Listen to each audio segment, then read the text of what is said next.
अस्सलाम वालेकुम स्टूडेंट्स। तो आज हम स्टार्ट करेंगे chapter number 8 class 11th physics का, जिसका नाम है वेव्स। ठीक है, सबसे पहले हम डेफिनेशन करेंगे वेव की। वेव क्या होती है? The wave is the disturbance in a medium which causes the particles of the medium to vibrate about their mean position. Wave किसी मीडियम में पैदाशुदा ऐसी डिस्टर्बेंस को बोलते हैं जिसकी वजह से मीडियम के पार्टिकल अपनी मेन पोजीशन के इर्द गिर्द वाइब्रेट करते हैं। उस तरह की डिस्टर्बेंस को हम क्या नाम देते हैं? वेव का। ठीक है, तो वेव के हवाले से दो बातों को आपको पता होना चाहिए कि वेव जो होती है वो हमारे पास wave transfer energy and momentum. Wave wave can transfer energy and momentum but wave can not transfer matter और पार्टिकल्स। तो बेटा ये बात आपने याद रखनी है कि वेव कभी भी पार्टिकल्स को या मैटर को एक जगह से दूसरी जगह ट्रांसफ़र नहीं कर सकती। Wave only transfer energy and momentum. ठीक है, तो यहाँ पे हम इसको एक एग्जांपल से समझते हैं। हमारे पास लेट्स सपोज एक स्ट्रिंग है जिसकी लेंथ ए बी है। उसको दोनों तरफ से दो स्टूडेंट्स ने पकड़ा हुआ है। ठीक है, जब एक लड़का जो है यहाँ पे इस स्ट्रिंग को जर्क करता है या वाइब्रेट करता है ऊपर नीचे, तो उसके अंदर ये ट्रांसवर्स वेव पैदा होगी और वो आगे की तरफ क्या करना शुरू कर देगी? ट्रैवल करना शुरू कर देगी। ठीक है, अब यहाँ पे क्या होगा कि जब ये वेव दूसरे हिस्से तक पहुँचेगी, बी पॉइंट तक, तो उस पॉइंट पे जिस स्टूडेंट ने इसको पकड़ा होगा उसके हाथ पे एक उसको जर्क फील होगी, उसके हाथ पे उसको एक एनर्जी फील होगी। अब इससे क्या साबित हुआ कि वेव ने एक जगह से दूसरी जगह पे क्या चीज़ ट्रांसफ़र की है? एनर्जी। और उसके साथ क्या चीज़ ट्रांसफ़र की है? मोमेंटम। लेकिन इसी स्ट्रिंग के ऊपर अगर आप किसी बोर्ड मार्कर वगैरह के साथ कोई निशान वगैरह लगा दें, कोई पॉइंट बना दें, ठीक है? उसको हम कंसीडर कर लेंगे कोई पार्टिकल। ठीक है? तो जब वेव एक जगह से दूसरी जगह ट्रांसफ़र हो रही होगी, तो आप नोट करेंगे कि ये पार्टिकल इस जगह से इस जगह पे या इस जगह पे या इस तरफ किसी भी जगह पे ट्रांसफ़र नहीं होगा। इससे क्या साबित हुआ कि वेव जो है वो एनर्जी और मोमेंटम को तो ट्रांसफ़र कर सकती है, लेकिन वेव जो है वो पार्टिकल को या मैटर को ट्रांसफ़र नहीं कर सकती। इसके बाद हम देखेंगे टाइप्स ऑफ वेव्स। बेटा जो टाइप्स ऑफ वेव्स हैं वो बहुत सारी हैं, ठीक है? लेकिन हमने इनको डिफरेंट कैरेक्टरिस्टिक्स की बुनियाद के ऊपर कैटेगराइज़ कर दिया है। जैसे क्लास में बच्चे होते हैं, आप उनको मार्क्स की बुनियाद के ऊपर भी कैटेगराइज़ कर सकते हैं, उनको कॉम्बिनेशन के बुनियाद पे भी कैटेगराइज़ कर सकते हैं, या बॉयज़ और गर्ल्स की बुनियाद के ऊपर भी जो है मेल और फीमेल की बुनियाद पे भी कैटेगराइज़ कर सकते हैं। उसी तरह हम जो है वेव्स को कई तरह से कैटेगराइज़ करते हैं। यहाँ पे जो सबसे पहले हम वेव्स को कैटेगराइज़ करते हैं on the basis of medium. Medium की बुनियाद पे वेव्स की टाइप्स। तो बेटा मीडियम की बुनियाद पे वेव्स की दो टाइप्स हैं, मैकेनिकल वेव्स और इलेक्ट्रोमैग्नेटिक वेव्स। ठीक है, तो मैकेनिकल वेव्स क्या होती हैं? The waves which required any medium for their propagation are called mechanical waves. ऐसी वेव जिनको एक जगह से दूसरी जगह ट्रैवल करने के लिए किसी मीडियम की ज़रूरत होती है, उस तरह की वेव्स को हम क्या बोलते हैं? Mechanical waves. इसी तरह the waves which do not required any medium for their propagation are called electromagnetic waves. ऐसी वेव जिनको एक जगह से दूसरी जगह ट्रैवल करने के लिए किसी भी मीडियम की ज़रूरत नहीं होती, हम उनको इलेक्ट्रोमैग्नेटिक वेव्स का नाम देते हैं।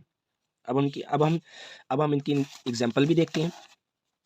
जो मैकेनिकल वेव्स है उसकी एग्जांपल में आ जाती हैं साउंड वेव्स, क्योंकि साउंड वेव बगैर मीडियम के ट्रैवल नहीं कर सकती। वाटर वेव्स, उसके बाद स्ट्रिंग रस्सी की जो वेव्स हैं, ये सारी की सारी एग्जांपल हैं मैकेनिकल वेव्स की। और इलेक्ट्रोमैग्नेटिक वेव्स जिनको गुजरने के लिए मीडियम की ज़रूरत नहीं होती, उनमें हमारे पास लाइट वेव्स आ जाती हैं, हीट वेव्स आ जाती हैं, एक्स रेज, अल्ट्रावायलेट रेज वगैरह इसमें आ जाती हैं। दूसरे नंबर पे हम वेव को कैटेगराइज करेंगे on the basis of vibration. Vibration की बुनियाद पे भी हम वेव को दो हिस्सों में डिवाइड कर सकते हैं। सबसे पहले है ट्रांसवर्स वेव, दूसरे नंबर पे लॉन्गिट्यूडिनल वेव्स। ट्रांसवर्स वेव क्या होती है?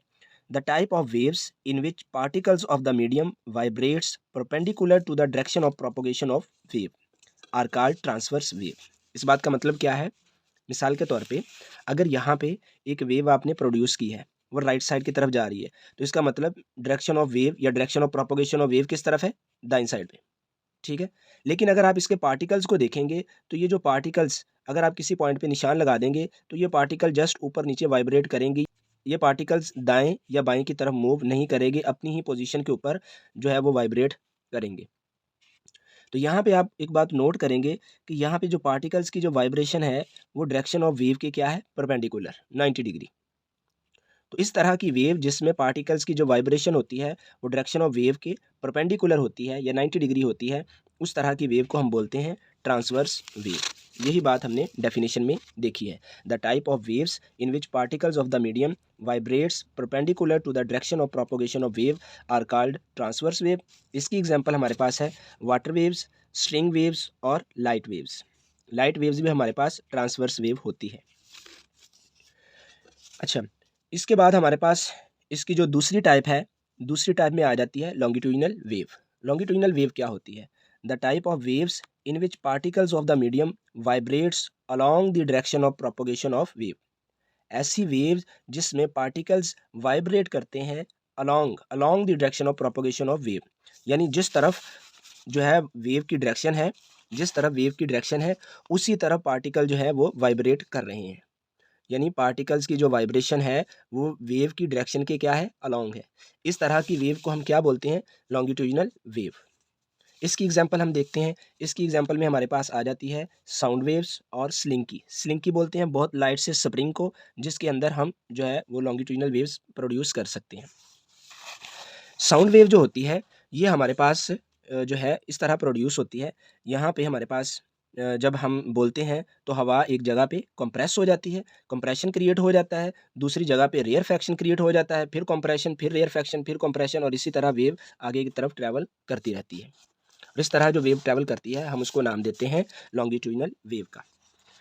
यहाँ पे आप जो है वो ट्रांसवर्स वेव में और आपको जो लॉन्गिट्यूडिनल वेव में आपको एक दो बातों का पता होना चाहिए। तो ये जो ट्रांसवर्स वेव होती है इसके ऊपर जो हाईएस्ट पॉइंट होता है इसको हम नाम देते हैं क्रस्ट का, और इसी तरह जो लोएस्ट पॉइंट होता है इसको हम नाम देते हैं ट्रफ का। यहाँ पे हमारे पास ए और बी दोनों क्रस्ट हैं और सी और डी दोनों क्या है, ट्रफ है हमारे पास। ठीक है, लेकिन जो लॉन्गिट्यूडिनल वेव होती है इसमें हमारे पास क्रस्ट और ट्रफ नहीं होते, इसमें हमारे पास कंप्रेशन होता है, जहाँ पे मीडियम के जो पार्टिकल्स होते हैं वो एक दूसरे के करीब होते हैं। उस जगह को, उस पोर्शन को हम क्या नाम देते हैं, कंप्रेशन का। और जहाँ पे ये अपार्ट होते हैं उस पोर्शन को हम नाम देते हैं रेयरफेक्शन का। ये जो पोर्शन, ये पोर्शन, ये पोर्शन, ये तीनों जो हैं वो रेयरफेक्शन है। ये पोर्शन और ये पोर्शन और ये पोर्शन और ये पोर्शन, ये सारे के सारे हमारे पास यहाँ पे क्या है, कंप्रेशन है। ठीक है, इसके बाद मज़ीद आपको ये भी पता होना चाहिए कि एक कंप्रेशन से नेक्स्ट कंप्रेशन तक का जो फासला होता है वो एक वेवलेंथ के बराबर होता है। इसी तरह एक रेयरफेक्शन से अगले रेयरफेक्शन का जो फासला होता है वो भी एक वेवलेंथ के बराबर होता है। या हम इसको ऐसे भी कह सकते हैं कि एक कंप्लीट रेयरफेक्शन और एक कंप्लीट कंप्रेशन मिलके भी एक वेवलेंथ को जाहिर करते हैं। यहाँ पे आ जाए, यहाँ पे अगर हम देखें तो दो क्रस्ट के दरमियान जो फासला है वो भी हमारे पास एक वेवलेंथ के बराबर है। इसी तरह दो ट्रफ के दरमियान जो फासला है वो भी एक वेवलेंथ के बराबर है। इसी तरह एक कंप्लीट क्रस्ट और एक कंप्लीट ट्रफ जो है वो भी मिलके हमारे पास क्या बनाते हैं, एक वेवलेंथ बनाते हैं। इसके बाद इसमें मज़ीद कुछ पॉइंट्स हम देखते हैं। और बेटा ये जो ट्रांसवर्स वेव होती है ये प्रोड्यूस होती है इन अ लिक्विड एंड गैसेस में। ठीक है, और ये प्रेशर को चेंज नहीं करती। ट्रांसवर्स वेव कभी भी प्रेशर को चेंज नहीं करती। लेकिन यहाँ पे देखें, ये पार्टिकल्स को कंप्रेस करती है तो ये प्रेशर को चेंज करती है। तो इसके बारे में पढ़ते हैं। These wave produce in a solid, liquid and gas. और ये जो लॉन्गिट्यूडिनल वेव होती है ये पैदा हो सकती है सॉलिड्स में भी, लिक्विड्स में भी और गैसेस के अंदर भी ये प्रोड्यूस हो सकती है। और ये जो लॉन्गिट्यूडिनल वेव है ये प्रेशर को भी चेंज करती है। यहाँ पे देखें, यहाँ पे कंप्रेशन में प्रेशर बढ़ गया है, रेयरफेक्शन में प्रेशर कम हो गया है, फिर प्रेशर बढ़ गया है, फिर प्रेशर कम हो गया है, तो ये प्रेशर को चेंज करती है। ये इसके दरमियान में फ़र्क भी आप लिख सकते हैं। उसके बाद हम इसकी वेव की तीसरी कैटेगरी को पढ़ेंगे। तीसरी कैटेगरी में भी हम वेव को दो हिस्सों में डिवाइड करेंगे।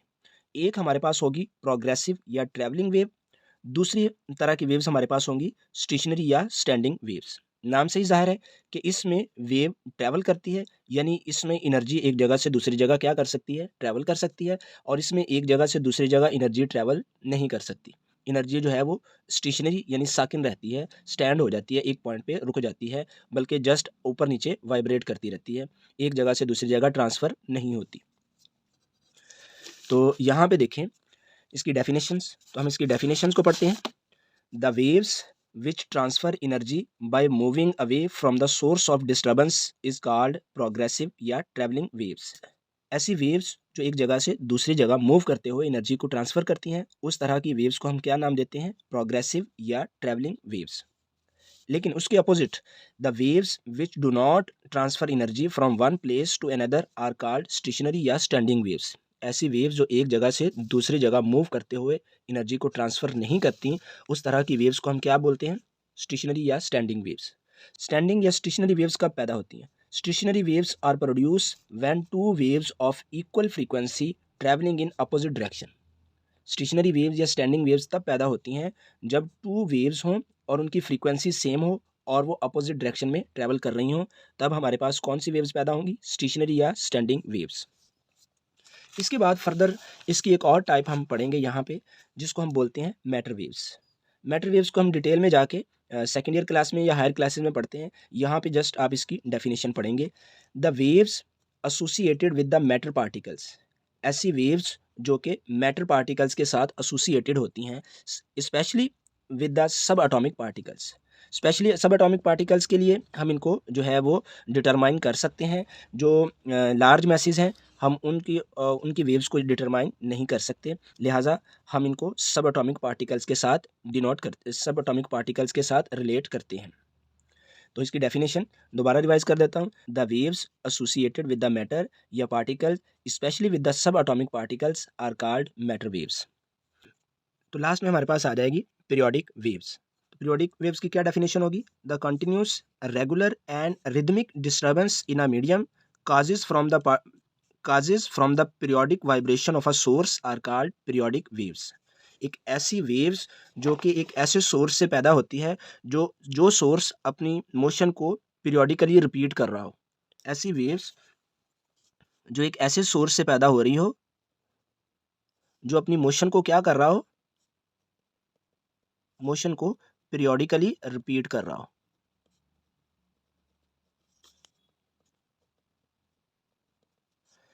ठीक है, उस तरह की वेव्स को हम क्या नाम देंगे? उस तरह की वेव्स को हम क्या नाम देंगे?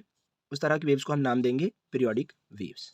तो बेटा ये हमारे पास वेव्स का कंप्लीट इंट्रोडक्शन था, वेव की डेफिनेशन थी, उसकी टाइप्स थी, उसकी टाइप्स को मैंने किस तरह कैटेगराइज किया है, वो मुकम्मल जो है ना वो फ्लो चार्ट की सूरत में मैंने आपको एक्सप्लेन कर दिया है।